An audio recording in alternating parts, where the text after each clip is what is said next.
Some students have been complaining about the new setup at the library. The way the computers are configured means occasional delays, which leads to students being late for class. Library employees spend less time directing activities in the lab. Honestly, I think it's a little bit slower because we don't have like a help desk, like sending people where they need to go. It's kind of just like wandering around. The employees say the new setup is better than the previous one. I like how the computers are set up and how the printers are set up differently. It gives a more welcoming environment, and it's not just lined up where people just come to a computer. It's more like you can do group projects easier, and it's just more comfortable for the students. The new setup is designed to provide a more relaxing environment. There are now lounge areas with couches, a food court, and flat screen televisions. I don't like it. I don't like that it's a free-for-all. There's no one to like ask questions to like there was last semester, and so I just feel like it's a waste of my time really standing here. There are also computers strictly for quick printing, which is supposed to help speed up the wait in line. For Bobcat Update, I'm Jayana Benjamin.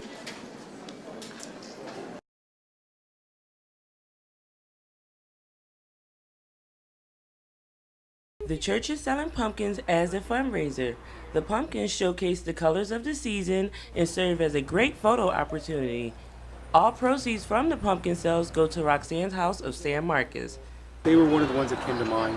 We went through a couple of different organizations, and we found that Roxanne's House was probably the one that was probably in most need.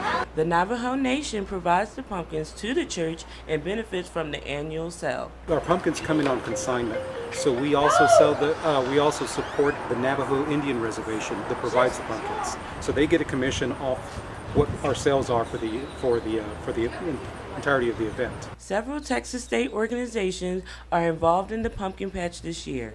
They can volunteer their community service hours to the project. I mean, it's only like once a year you can do this. Like, so it's if I miss the opportunity to do this, I would have to wait till next year. And since I just moved here, like I wanted to enjoy this since I don't ever see this. The pumpkin patch is open Monday through Sunday from noon until 6 p.m. The Serve San Marcos website has more information about the project. For Bobcat Update, I'm Jayana Benjamin.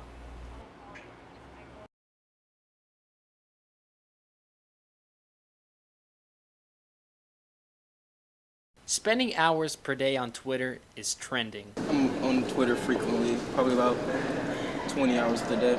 Texas State has around 67,000 followers. Students tweet using the official Texas State Twitter account to stay updated on events, express complaints, and show school spirit. But do they ever think about the person behind the account? I'm always kind of curious when students tweet the university who they think is reading it.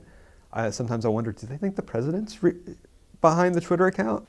Social media coordinator John Steven Stanzel is the wizard behind the Texas State Twitter account. He and a student worker tweet all day from a windowless office at the J.C. Kellum building. Wow, okay. Yeah, do you ever think about that person behind the Twitter account? No, not really. Stanzel is constantly monitoring Twitter for tweets that have any reiteration of Texas State, and angry tweets don't seem to faze him. My refund for my scholarship was $500 short. Where is my $500? I got a $1,000 scholarship. I already paid my tuition, and then there's a meme. Whether the tweets about Texas State are negative or positive, it is Stanzel's job to keep the voice of Texas State consistently charismatic with a flair of style at times. Thanks, Texas State, or it's raining and I'm gonna have my shoes are gonna get wet on my way to class today. Well, life is hard. I'm sorry, I can't stop the rain. No, he can't stop the rain, but he can let people know that classes are canceled.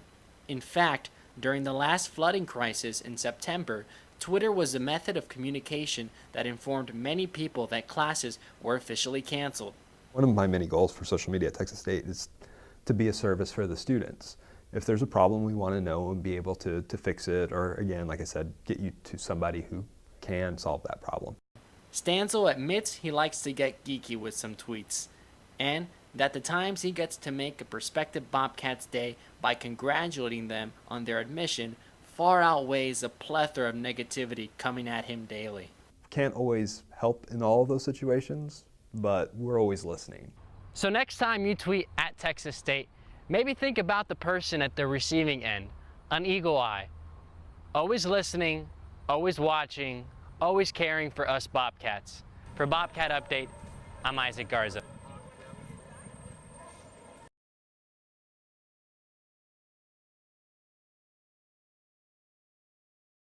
From 8 a.m. to 6 p.m., Monday through Friday, you can hear the sound of cars being serviced at Rudy's Automotive.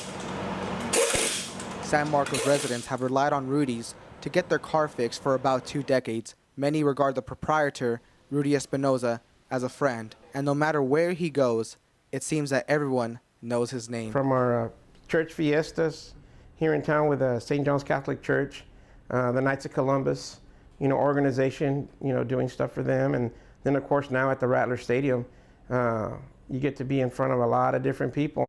Rudy says there's more to life than living it. Your candle doesn't get any dimmer by allowing somebody else to light their candle with yours. The same thing, if you reach a higher pedestal, don't be afraid to reach down and help the person down there reach the next one. That's what it's all about. At the end of the week, once the garage doors are locked, Rudy has another mission to perform under Friday night lights.